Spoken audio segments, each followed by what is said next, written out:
So I kind of wanted to hit on some of my favorite small iPhones and small phones of this day and age. Now I didn't want to just hit on the small iPhones, I have some Androids in here as well, so let's just get into it. I have a couple of them and they will all be linked down in the description, so if you want to get them from there, you can help support the channel at the same time. Now the first smaller phone that I would recommend this year is the iPhone 13 mini. This is by far one of my favorite phones that have ever came out, and actually I take that back, it's not my favorite phone, but it's a really good phone that came out in 2021, and this is a very strong device going into 2022. This thing has the latest Apple chipset, has great performance, feels extremely great in the hand, and this thing is a very small phone compared to a lot of other devices in the market. So when you compare, the Galaxy S21s and the iPhone 13s, the 13 mini pretty much brings the same performance as something like the flagships of this year, but it doesn't come in a very big, size. So if you're in the market and you want one of the smallest phones you can buy, the iPhone 13 mini is by far the best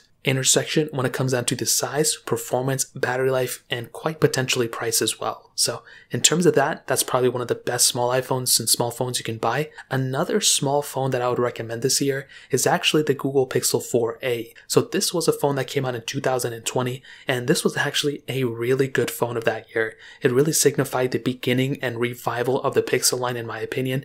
And the best thing is that this thing is extremely cheap in 2022. I mean, you can get this thing probably for like $200 and something in the used market. Maybe even on Amazon you can pick it up for cheaper than that. We have since gotten the Pixel 5a, and this thing has gone down in value a little bit, but this thing's display is still very good. It's an OLED display. The build quality is made out of plastic for the most part, but it doesn't feel like a cheap phone. You have stock Android, you have a pretty decent chipset inside of it. The battery life has been really good in this phone, and it's a hole punch display as well, so no notch. And this phone is still very small and pretty thin as well. So if you want a smaller phone this year, you can't really go wrong with something like a Google Pixel 4a. Now another phone that's very powerful this year is the iPhone 12 mini. So this was the first generation of the mini lineup, and it pretty much fits in the same line as the iPhone 13 mini, but a big thing to keep in mind is that the 13 mini does have better battery life. So that's the main reason why I would recommend something like the 13 mini over the 12 mini, but you are still getting a very powerful phone in a very small package. I mean, this thing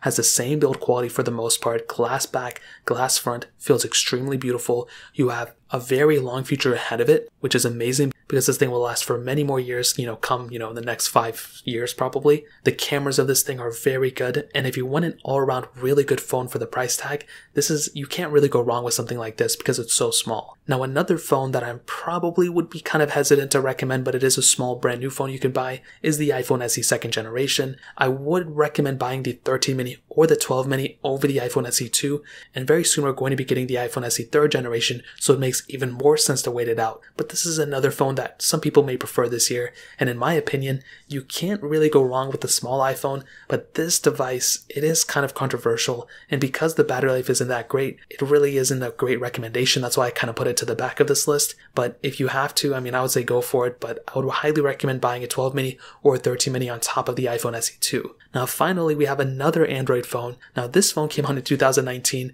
but it's still supported with software, and I still think it's a pretty decent phone to pick up, and this is the Samsung Galaxy S10e. This is another phone that came out, a couple years ago, but it is pretty much almost in the same package as something like the Pixel 4a. The S10e is a great looking phone. It feels extremely beautiful in the hand. It does not feel old, and it does not feel cheap, and it still performs extremely well. It's still getting software updates, which is another big feature of this phone, and it's actually gone down in value quite a bit as well. So when you have a phone like a Galaxy S10e, you're getting great build quality, pretty good battery life still, pretty good performance, and a great camera setup as well. So you can't really go wrong with a phone like the Galaxy S10e in this day and age. So in terms of that pretty much covers it up there. And ultimately, those are some of the best, smaller phones you can buy in this day and age. I'd love to hear your guys' opinion on this. If you have any other questions or anything, let me know in the comment section below. Hit the like button, that would mean so much, but definitely hit that subscribe button. More importantly than everything else, I love every single one of you guys. Hopefully I'll catch you guys in the next video. Peace out till then.